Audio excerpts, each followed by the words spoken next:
always believed that silence was a kind of protection, something that held the broken pieces of me together just long enough to pretend I was fine. But the night everything fell apart, I realized silence wasn't protection at all. It was a prison, built carefully by someone who knew exactly how to cage me without ever lifting a hand. People think betrayal is loud, like shouting, slamming doors, or confessions drenched in guilt. But the most dangerous betrayal is the quiet kind, the one that arrives wrapped in love, patience, and promises so soft you almost believe they were meant for you. I did. For years, I did. Until the night I saw the truth with my own eyes. It was raining, the kind of cold, heavy rain that makes every streetlight look like it's crying. I was walking back home after a late shift, exhausted, freezing, and desperately wanting nothing but sleep. But as I reached the door, I heard something, a laugh. Not just any laugh, his laugh, and hers. A woman's voice that curled into my ear like poison. For a moment, I told myself it was nothing. Maybe he was watching something on TV. Maybe someone called him. Maybe anything except the obvious. But when I pushed open the door, what I saw made the world inside me split. He wasn't surprised. That was the first cut. He didn't flinch, didn't even pretend to hide what he was doing. He just looked at me the way someone looks at a stranger who walked into the wrong room. The woman with him smiled, not nervously, not with guilt, but with the confidence of someone who believed she belonged there. And maybe she did. Maybe I was the one who never belonged at all. That was the thought that broke the last piece of me. Not the betrayal itself, but the calmness on their faces, as if my pain was an expected inconvenience. I didn't scream, I didn't cry. My body felt heavy, too heavy to move or breathe. He stood up slowly like he was bored and said the words that still crawl under my skin. "You were never enough." No anger, no hesitation, just cold truth as he saw it. I wanted to ask why, but my voice wouldn't come out. I wanted to ask how long, but I already knew the answer. I wanted to ask if any part of our life meant anything. But the way he looked at me told me what he thought. I was replaceable. Replaced. I walked out of the house with nothing. Not because I didn't want to fight, but because I couldn't. There are wounds so deep they turn your legs numb. There are moments so sharp they slice your will in half. I stumbled through the rain like a ghost, feeling every heartbeat like a hit to the chest. I kept hearing his voice, kept seeing their faces, kept wishing it was a nightmare I'd wake from. But reality was colder than the rain, harsher than the betrayal, louder than the silence I had lived in. I spent the next few days moving through the world like a shadow. I didn't talk to anyone, didn't answer any calls, didn't even look at myself in the mirror. Mirrors were dangerous. They forced you to see what was left after someone tore you apart. I wasn't ready for that. But the world doesn't stop for your pain, and trauma doesn't fade just because you want to forget. On the third day, I received a message from him, not an apology, not an explanation, just a picture, the two of them. Smiling, happy, victorious, like pain was a competition they had won. That picture didn't break me, it built me. Something inside me, something I thought he had destroyed, came back alive. Not anger, not yet, but clarity. A clarity so sharp it felt like fire beneath my ribs. I realized I had spent years lowering my voice, shrinking my dreams, dimming myself so he wouldn't feel threatened. And still, he chose to betray me. Still, he chose someone else. If being small didn't save me, maybe becoming unstoppable would. People think revenge begins with fury. Mine began with stillness. A stillness so cold it could freeze oceans. I didn't want to hurt him back, not at first. I wanted to understand why he wanted to destroy me quietly. Why he needed to break me slowly over the years. But the truth unfolded itself without hesitation. Men like him don't want partners. They want possessions, silent ones, obedient ones, ones who don't question or challenge. And when a possession starts discovering its worth, its strength, its independence, they replace it. But I was done being replaceable. The first step was survival. The second would be war. I knew the time would come when I'd stop trembling and start planning. When the grief would turn into fuel. When the silence he forced on me would become the weapon I used against him. Betrayal taught me something powerful. Sometimes you need to break to see what you're truly made of. And I was made of far more than he ever imagined. Now, standing at the edge of this new beginning, breathing in a version of myself I hadn't met before, I knew something with absolute certainty. He thought the story ended the night he broke me. But he had no idea my story was just starting. The day I return, he won't see a shattered woman. He'll see the storm he created. And storms don't come quietly. But before I could take my first step toward revenge, I discovered something hidden, something darker, something he never meant for me to find, something that changed everything. I didn't sleep the night after that reawakening. My mind kept circling the same question. What was he hiding? People like him never leave their secrets lying on the surface. They bury them carefully, under layers of confidence and control.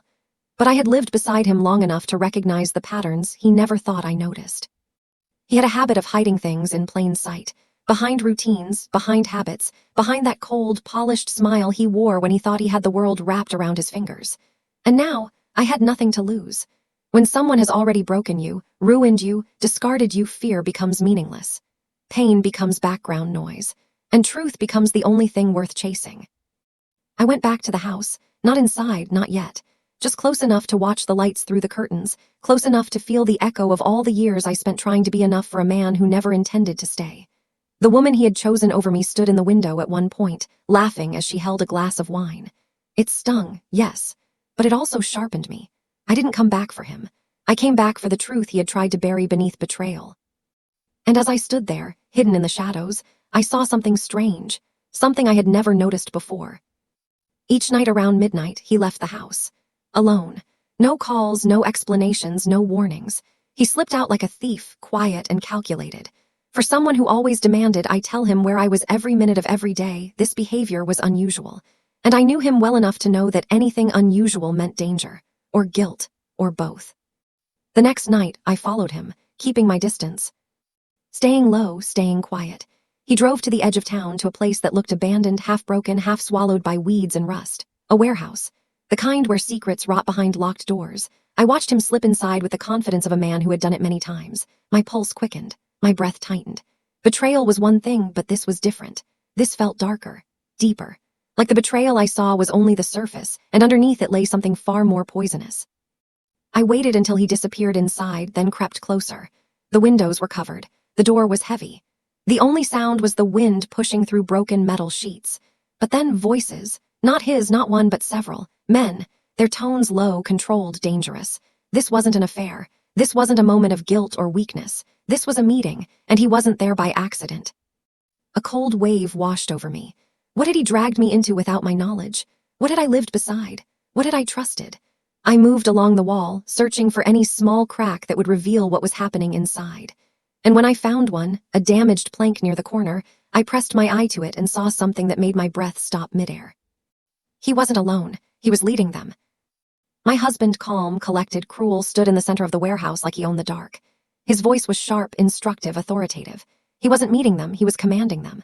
And the men around him, the ones with hardened faces, closed expressions, movements too strict to be ordinary, listened to him with the kind of obedience that sent a deep, icy shiver down my spine. I had seen obedience before. I had lived it. But this wasn't the obedience of love. This was the obedience of fear. My heart pounded so loud I thought it would give me away. I tried to step back, but something in their conversation froze me still. They weren't talking about money. They weren't talking about business. They weren't talking about anything normal.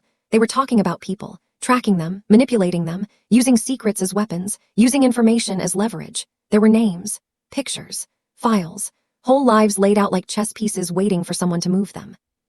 And then my name. My entire body locked in place. Hearing it from his mouth felt like a strike to the soul. He spoke about me like I was an object, a liability, a piece of evidence he needed to keep quiet. My stomach twisted. I realized that his betrayal wasn't the beginning. It was the cover. I was never a partner. I was never loved. I was a shield, someone to make him look normal, safe, trustworthy to the world. And when I started sensing the truth, when I started questioning things, when I stopped being silent, he replaced me. And he planned to erase me. But he didn't know I was watching. He didn't know I had heard everything. And as I backed away, shaking, terrified, furious, I understood something that changed the entire direction of my life. This wasn't just personal. This wasn't just heartbreak. This was survival. And if I didn't act first, he would. I returned to the shadows of the street, my breath unsteady, my mind racing. The picture he sent me, the cruel, mocking one, wasn't just cruelty. It was a warning. A message.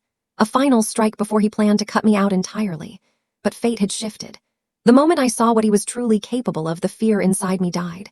Something else took its place, a cold determination, sharpened by betrayal and fueled by the truth. Revenge wasn't a choice anymore. It was necessity. It was protection. It was the only path left. And for the first time in years, I felt powerful.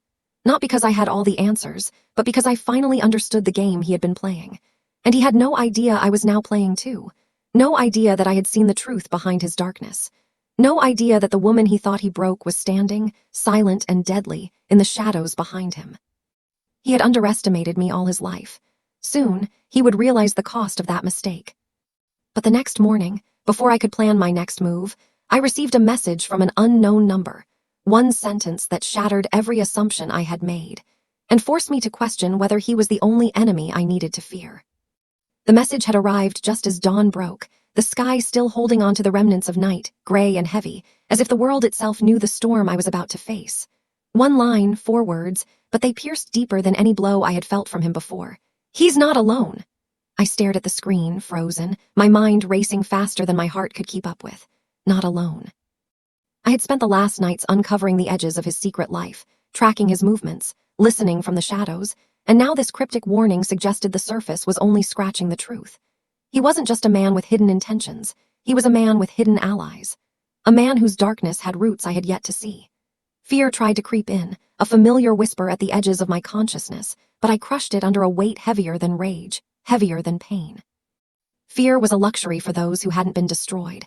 I had been broken, discarded, replaced. Now fear had no claim over me. I spent the morning retracing every step he had taken over the last week. The warehouse, the night visits, the men who obeyed his voice like it was law. They weren't just enforcers, they were pawns in a game I had just begun to understand. I knew I needed information leverage, a way to turn every weakness he thought was hidden into a weapon. But before I could act, a knock at my door made my blood run cold. I hadn't told anyone where I was, hadn't moved in ways that could be traced. And yet there it was, a simple, deliberate knock, slow and measured.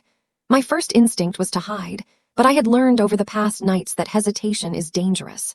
I opened the door, and standing there was a man I had never seen before.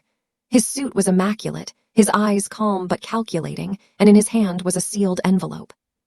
Without a word, he handed it to me and walked away. I didn't move until his figure disappeared down the street. The envelope trembled slightly in my hands, as though it carried more than paper, as though it contained the weight of the world, or at least, the world as he had made it. I ripped it open, the sound tearing through the silence of my apartment, and inside was a single photograph.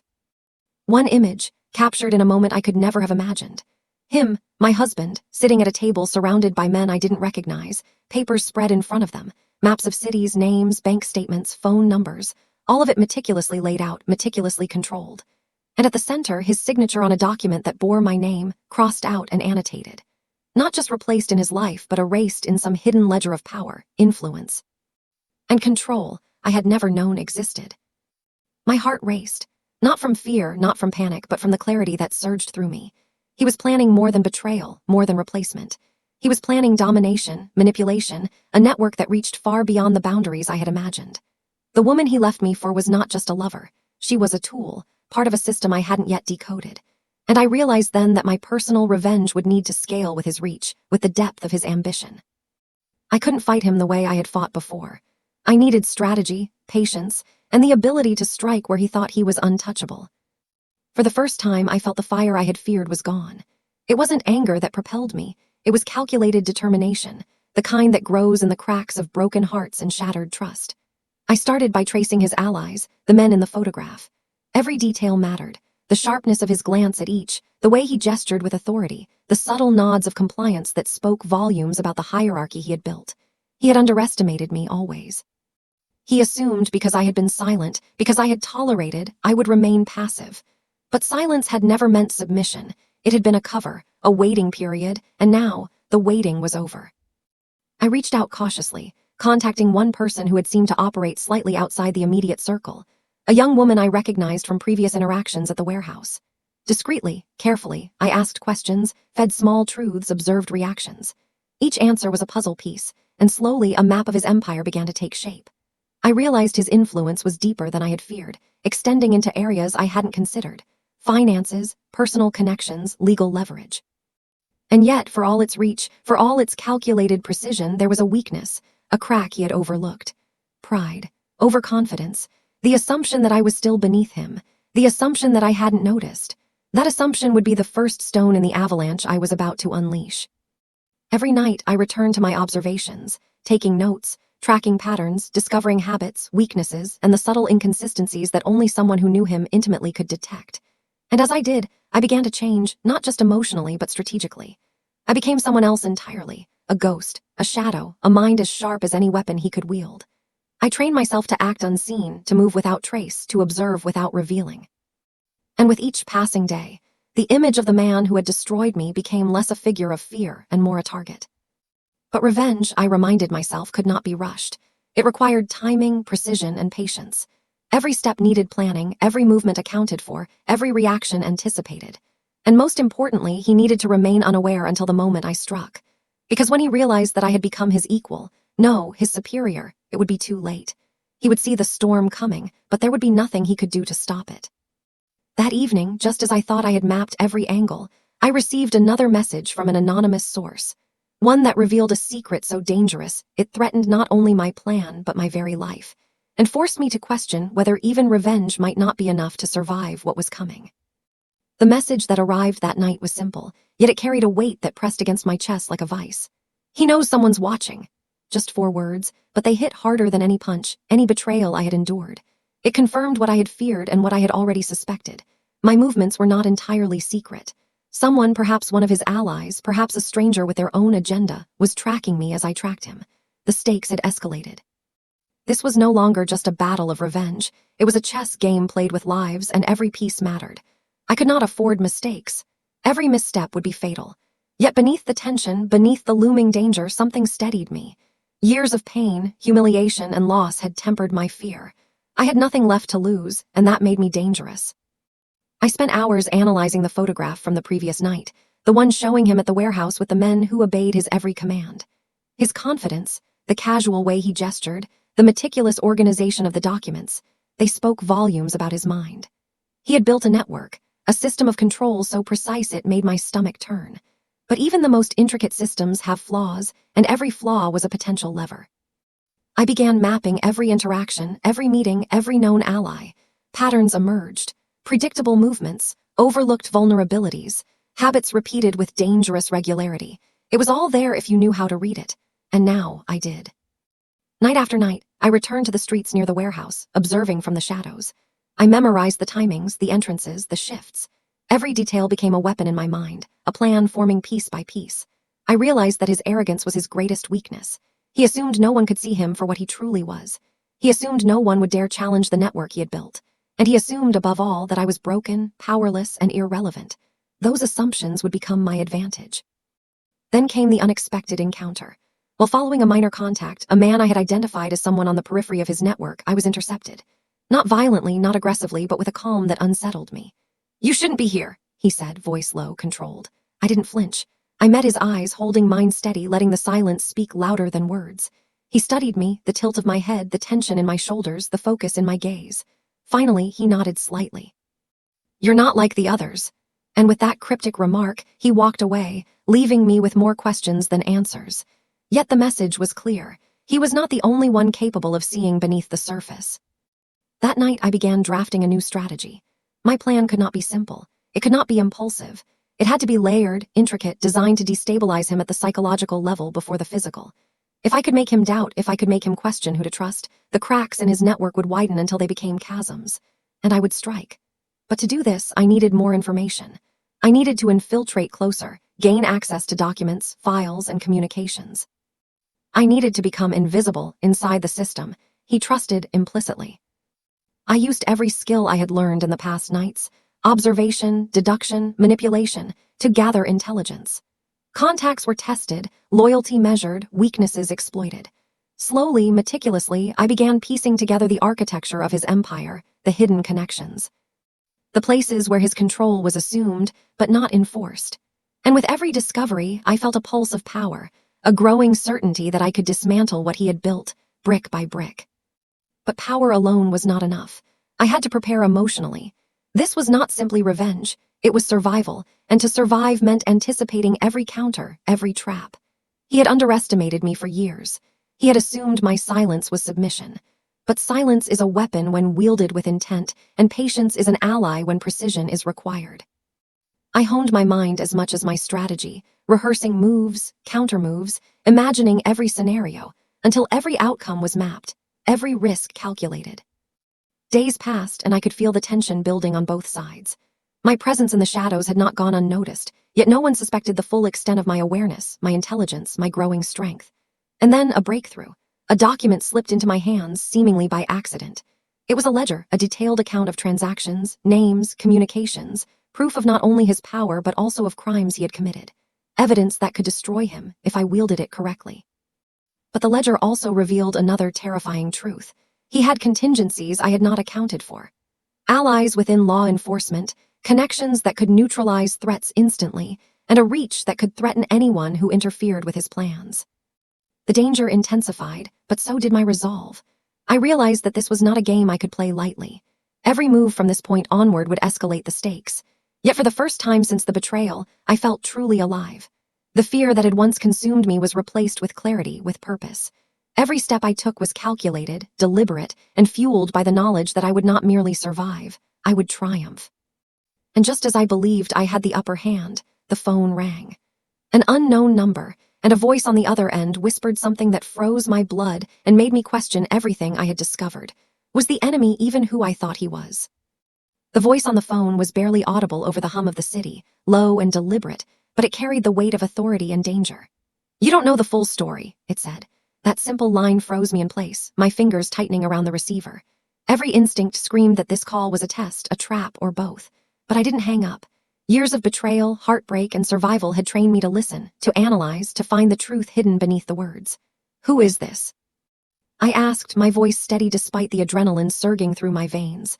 Silence answered me for a long moment, then the voice spoke again. "You think he's your enemy, but he's only a part of it. There are others, stronger, darker. If you proceed without knowing, you won't survive." And just like that, the line went dead. I sat there, the phone heavy in my hands, my mind spinning.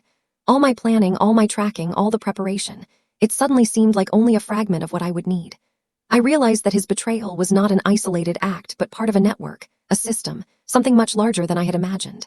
The web he had spun reached far beyond the warehouse, beyond the city, and into places I could not see yet. Fear tried to claw at me, but I pushed it back. I had come too far, endured too much, to let fear stop me now. That night, I returned to my apartment and spread out every scrap of information I had gathered. Photographs, notes, messages, observations, patterns, they all converged into a map of his empire. I studied every connection, every alliance, every known weakness. And slowly the larger picture began to emerge. He was powerful, yes, but not invincible. Even empires have cracks. Even the strongest walls have blind spots. And every blind spot was a door I could exploit. I began contacting my own network, carefully, discreetly. People I trusted, allies I had made quietly over the years, individuals with skills, knowledge, and reach that could balance the scales. Together, we began building a strategy, a multi-layered plan to destabilize him from within and without. Every step had to be precise, every action calculated. If he suspected, even for a moment, he could retaliate and destroy everything. I reminded myself constantly, patience and precision were more powerful than rage alone. Days turned into nights filled with clandestine meetings, encrypted messages, and hidden surveillance. I learned more about his operations, his collaborators, and the extent of his reach. The more I discovered, the more I realized the stakes were higher than I had imagined. He was not only a betrayer, not only a manipulator, but a man with influence that could ruin lives with a word. My every move had to anticipate his, and my every decision had to consider contingencies I had never faced before. But amid the danger, my resolve hardened. I thought back to the moment he replaced me, the calmness in his eyes, the utter lack of remorse. That memory fueled me, sharpened my mind, and reminded me that he had underestimated me every step of the way. I was no longer the silent, broken woman he thought he had discarded. I was someone who had seen, learned, and adapted. I had become the storm he never expected, and soon he would feel the full force of it. Every night I rehearsed scenarios in my mind, imagining how I would expose his lies, dismantle his networks, and confront him directly. I refined my strategy, considering contingencies, allies, and unexpected obstacles. Every move was a calculation, every thought a preparation. I had become a master of anticipation, a shadow that could strike unseen, a mind that could predict actions before they happened. Revenge was no longer emotional, it was tactical, precise, and inevitable. And yet the call haunted me. Someone else knew, someone else was watching. The voice had said it plainly, he was not the only threat. There were others, darker, stronger. I couldn't ignore this. I had to account for unknown players, hidden adversaries whose motives I could not yet predict. I began to suspect that his betrayal was only the surface, a distraction to keep me focused on the wrong enemy. I had to expand my vision, consider new possibilities, and anticipate dangers I had never imagined. Then, a breakthrough.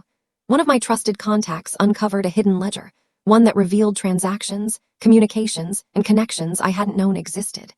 Names I had never heard before, locations unmarked on any map, and activities that suggested a level of planning and coordination far beyond my previous understanding.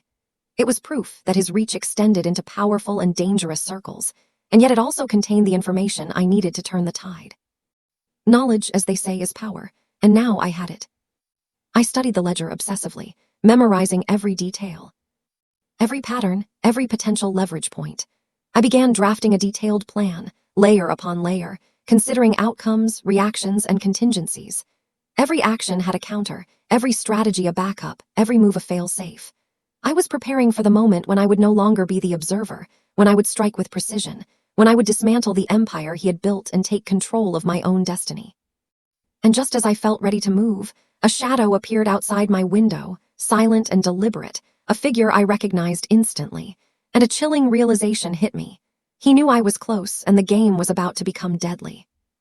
The shadow lingered for a moment, still and calculating before retreating into the darkness. My pulse raced, a mixture of fear and exhilaration coursing through me. He was watching, yes, but this wasn't panic. This was validation. He had underestimated me always, but now he knew the storm was real, and that knowledge would make him reckless. Every step I had taken, every plan I had laid, was about to meet its first challenge, the moment when he realized I had moved beyond observation. And I was ready. I spent the night revising my strategies, refining my contingency plans, anticipating the ways he might react. Each scenario was more complex than the last, but with every calculation, I felt more in control. This was no longer merely about revenge for betrayal. It was about survival, power, and reclaiming every ounce of dignity he had tried to strip away. I understood, more clearly than ever, that to defeat someone like him, I needed more than anger. I needed patience, precision, and the ability to manipulate events from the shadows without ever revealing my full hand. The days that followed were a delicate balance of observation and action. I continued to map his routines, identify his contacts, and expose the weak links in his network. Every interaction he had, every call he made, was a potential window into his empire, and I exploited each one. I learned who could be persuaded, who could be manipulated, and who would act as a pawn in my unfolding plan. The knowledge gave me strength, and the power of preparation replaced the fear that had once threatened to paralyze me. Then came the unexpected. A message arrived, handwritten, slipped under my door.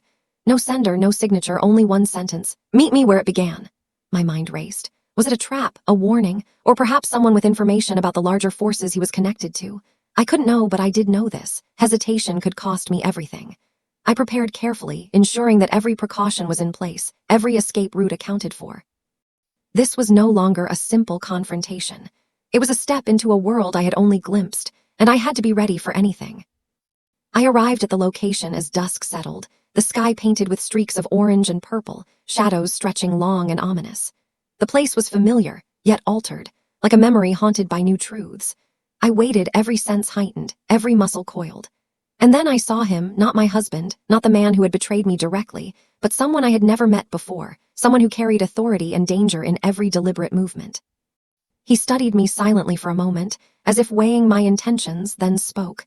"You are closer than I expected, but you don't know what you are dealing with." I stood my ground, refusing to reveal the full scope of my awareness. "I know enough," I said, my voice steady, "and what I don't know I will learn." His lips curved into a faint smile, not warm, not welcoming, but acknowledging the determination in my eyes. "Be careful," he said, and left without another word. The encounter left me shaken, but it also clarified one thing. I was no longer facing a single enemy.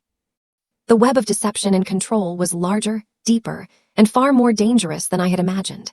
Every move had to be flawless. Returning home, I pored over my notes, the ledger, the surveillance, everything I had gathered.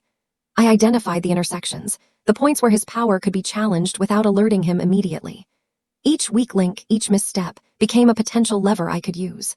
I realized that the complexity of his network was both a strength and a vulnerability. If I struck correctly, I could destabilize him from multiple angles simultaneously. And when that moment came, there would be no escape, no recovery, no warning. The nights grew longer, filled with planning, surveillance, and quiet preparation. I trained myself to anticipate, to react instantly, to remain unseen. Every movement became intentional, every glance calculated, every word weighed. I was no longer simply seeking revenge for betrayal. I was building a strategy for liberation, for survival, for power reclaimed. And with each passing day, the memory of his betrayal transformed into a tool, a motivator, a weapon in itself. Finally, the night arrived when I knew the first strike could be made. The stage was set, the pieces in place, and the targets identified. I felt a calm intensity, a clarity that only comes when preparation and opportunity converge. I understood that this was not merely personal. It was tactical, strategic, and irreversible. And as I stepped into the shadows of the city, ready to initiate the plan, I felt the full weight of the storm I was about to unleash. But as I reached the first point of action, a sudden noise behind me froze me in place. A figure emerged from the darkness, familiar yet impossible to anticipate, and I realized, with chilling certainty, that the enemy had anticipated my move all along. The figure stepped into the faint spill of streetlight, and for a moment I forgot how to breathe. It was someone I had buried in my memory years ago, someone I thought had vanished from my life forever. Yet here he was, alive, real, and standing between me and everything I had meticulously built. His presence was a shockwave, shattering the fragile silence, dragging every old wound to the surface. He didn't speak at first. He simply watched me, as though trying to determine whether I was the same woman he once knew or a stranger forged by betrayal and survival. In his eyes, I saw questions and danger. "Your timing is terrible," I said quietly, refusing to take a single step backward. My voice hid the tremor rising in my chest. "Unless you're here to help." He shook his head with a calmness that made my skin tighten. "I'm here to warn you," he replied. "You're walking straight into a trap, and he knows every detail of what you're planning." My pulse hammered, but I kept my expression carefully neutral. "How would you know?" He hesitated, and that hesitation alone told me everything. He wasn't just a ghost from my past. He was connected to my present far more deeply than I had expected. "Because I've been working with him," he finally said. "Not by choice, and if you take another step tonight, you won't survive it." The words cut deep, but I refused to let fear dictate my next move. This wasn't the time to crumble. I straightened, forcing my voice to steady. "Then tell me what he's planning." His jaw tightened. "I can't, not here. They're watching. They always are. But you need to understand everything you think you've uncovered. It's only the outer layer. The real danger is buried deeper, and if you push too hard, he won't hesitate to erase you." For a moment, the world felt unbearably small, like the shadows around us were closing in. "Then why warn me?" A flicker of regret crossed his face. "Because I owe you. More than you know." The words unsettled me, pulling at threads I had long stopped examining. But before I could respond, he stepped closer, lowering his voice to a near whisper. "He has someone on the inside, someone close to you, someone feeding him everything." The ground seemed to shift beneath me. "Who?" He shook his head. "I can't say, not yet, but trust no one, not your friends, not your allies, and definitely not the ones who appear loyal." A surge of anger rose inside me, hot, sharp, cold at the edges. "You expect me to walk away, to abandon everything I've worked for?" "I expect you to survive," he said firmly. "You can't win if you're dead." I stared at him, searching his face for a lie, a crack, anything, but all I found was a warning wrapped in old history. He stepped back into the darkness, his voice fatting with him. "If you decide to continue, be prepared to lose people you never suspected would betray you." And then he was gone. The silence left behind felt heavier than his words. I wanted to scream, to tear apart every thread of my plan and rebuild it from the ground up. But instead I stood still, breathing slowly, forcing clarity back into my mind. There would be time to question his motives, but right now, I had to adapt. If he was telling the truth, I had far less time than I thought. I hurried back to my safe house, locked the door, and spread every document, map, note, and photograph across the table. I stared at them hard, looking for flaws, gaps, inconsistencies. Who was the mole? Who had access? Who had been too curious? Faces flashed through my mind, each one connected to a moment, a decision, a vulnerability. And slowly, painfully, a pattern began to emerge, one that made my stomach twist into knots. Someone I trusted. Someone I confided in. Someone who had never raised suspicion, because they were designed not to. As dawn crept through the blinds, I finally understood what my unexpected visitor meant. This was no longer about one man's betrayal. This was a network, a structure built on manipulation, lies, and deception, so deep it threatened to swallow anyone who got too close. And if there truly was a traitor among my allies, then I needed to expose them before they exposed me. But before I could move, my phone vibrated, an unknown number, no message, just a single image. a blurred silhouette standing outside my building, watching, waiting. And beneath it, a line of text, "You're already too late." My heart froze. The game had shifted faster than I anticipated, and now the danger wasn't coming, it was already here. And as I stepped toward the window, a shadow moved where no shadow should have been, and I realized with a cold, sinking certainty that the traitor wasn't approaching. They were already inside my home. The shadow in my apartment moved with terrifying precision. Every step, every shift of light, every sound seemed designed to unnerve me. I gripped the edge of the table, my pulse racing, mind calculating a dozen possibilities at once. The betrayal I had been planning revenge for, the dangers I had been preparing to face, all of it had led to this moment. And now, I understood that survival depended on more than strategy. It depended on instinct, courage, and the ability to act before my enemy realized I was ready. I scanned the room, every corner, every reflection, every hidden space. The silhouette was just outside the reach of light, patient, observing, waiting. Whoever it was, they had confidence, too much confidence, and that confidence was exploitable. I remembered everything I had learned, patterns, weaknesses, leverage points. Every single detail mattered now. The time for planning had ended, the time for action had begun. I moved quietly, silently, keeping myself between the figure and the doorway. My heart hammered, but my mind was razor sharp. One wrong move, one hesitation, and everything I had built, every ounce of power I had reclaimed would be lost. The air felt thick with tension, every breath a reminder of the stakes. And then, as if sensing my focus, the figure stepped forward, revealing the face I had feared and expected in turns. The ally I had trusted, the one feeding him information all along. Shock, anger, and clarity collided inside me. Betrayal had many faces, but this one cut the deepest because it was personal. "Why?" I demanded, my voice low and controlled. "Why destroy everything I trusted you with?" They smiled, almost amused, almost pitying. "Because loyalty is expensive and power is priceless," they replied. "He promised safety, influence, everything. You were just in the way." Every instinct screamed at me to lash out, to strike, to end this immediately. But I held myself steady. Anger without precision is useless. Revenge without strategy is suicide. I reminded myself that I had spent months preparing, calculating, and observing. Every moment I had endured, every plan I had made, every secret I had uncovered, had led to the ability to turn this moment into absolute advantage. Slowly, deliberately, I revealed what I had learned. The ledger, the photographs, the maps, the hidden communications, they were all real, and I knew exactly how to use them. I had proof, power, and strategy, and now I held the final piece. Their confidence faltered. A hesitation flickered in their eyes, and that hesitation was everything. I struck, not with brute force, but with intelligence and preparation. In moments, the tables turned. I controlled the narrative, dictated the terms, and exposed the deception with precision.